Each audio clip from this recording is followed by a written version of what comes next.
Dan berikutnya kami ingin menyapa dari Kemenaker, di sini, mohon maaf, dari PUPR. Dari PUPR sudah ada Dirjen Pembiayaan Infrastruktur PUPR, Bapak Heri Trisaputra Yuna. Pak Heri,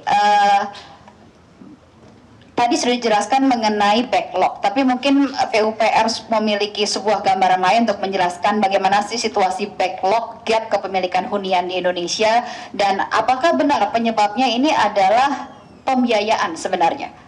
Silakan Pak. Baik, terima kasih Mbak Lulu. Yang kami hormati Bapak Kasda Presiden, rekan-rekan media.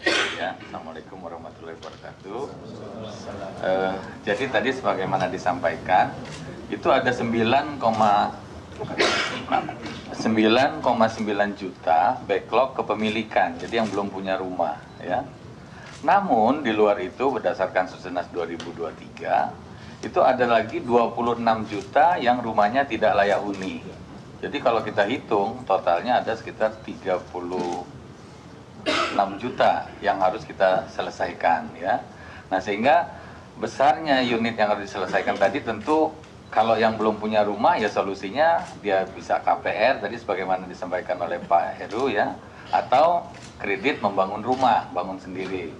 Tetapi kalau yang rumahnya tidak layak huni, mereka butuh yang namanya kredit renovasi rumah. Jadi dua hal ini harus kita selesaikan. Nah, tentu kalau kita melihat program kita hari ini di PUPR, ya, ada yang namanya FLPP, Fasilitas Likuiditas Pembiayaan Perumahan, yang sumbernya dari APBN. Itu rata-rata tahun lalu itu ada sekitar 229.000 yang disediakan, tahun ini agak turun 167.000, ya. Itu salah satu program. Lalu program yang lainnya yang Tapera.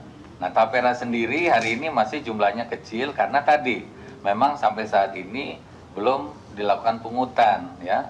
Nanti kalau sudah besar harusnya nanti ini bisa menopang, ya, bersama-sama dengan dana APBN tadi bisa menyelesaikan backlog yang besar tadi.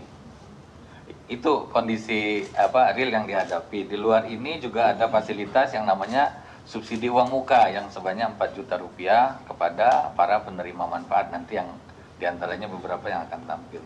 Itu mungkin Bu, coba dulu apa lagi tadi? Baik, terkait dengan peran PUPR dalam proses penyediaan rumah yang terjangkau dan layak huni, bagaimana perannya Pak, terutama nanti dikaitkan dengan ketika Tapera sudah berjalan Pak? Ya, tentu kembali lagi tadi bagaimana backlog angka besar tadi bisa secara terukur kita selesaikan. Kita butuh skema pembiayaannya, ya. Nah, berdasarkan undang-undang tadi, Undang-Undang 4 dan juga Undang-Undang Nomor 1, ya.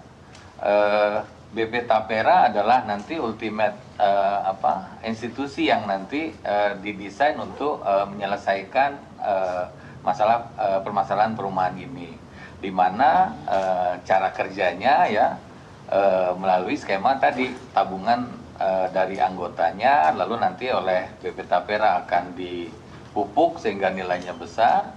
Dari hasil pemupukan akan dimanfaatkan untuk menyediakan KPR tadi dengan bunga yang terjangkau, yang tadi ilustrasinya sudah disampaikan oleh Pak Komisioner, ya, seperti itu. Nah, tentu tantangan besarnya adalah di skala nih. Kalau tadi kami sampaikan hari ini baru sekitar 250 ribuan unit, padahal kalau melihat jumlah yang harus diselesaikan sangat besar sehingga perlu inovasi di sini, ya.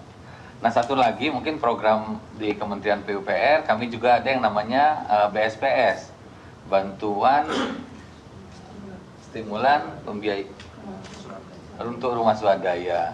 Nah, ini diperuntukkan tadi bagi yang berada di desil 1-2 yang memang pendapatannya tidak memungkinkan untuk membeli rumah seperti itu. Demikian mungkin Bu. Terima kasih. Satu lagi Pak, adakah bisa diberikan contoh negara-negara yang sudah menerapkan program mirip dengan skema Tapera ini, Pak? Ya, ada banyak negara yang sudah menerapkan. Yang paling dekat mungkin Singapura dengan Central Provident Fund, ya, sifatnya juga wajib, ya. Kemudian ada di Malaysia itu Employee Provident Fund juga wajib. Sumbernya sama dari tenaga kerja juga dari pemberi kerja, ya. Kemudian ada juga di Cina Housing Provident Fund, dan di Korea Selatan ada National Housing Fund, dan ada banyak lagi negara yang lain. Baik, terima kasih banyak penjelasannya dari PUPR. Terima kasih Bapak Dirjen Pembiayaan Infrastruktur PUPR. Jelajahi cara baru mendapatkan informasi. Download Metro TV Extend sekarang.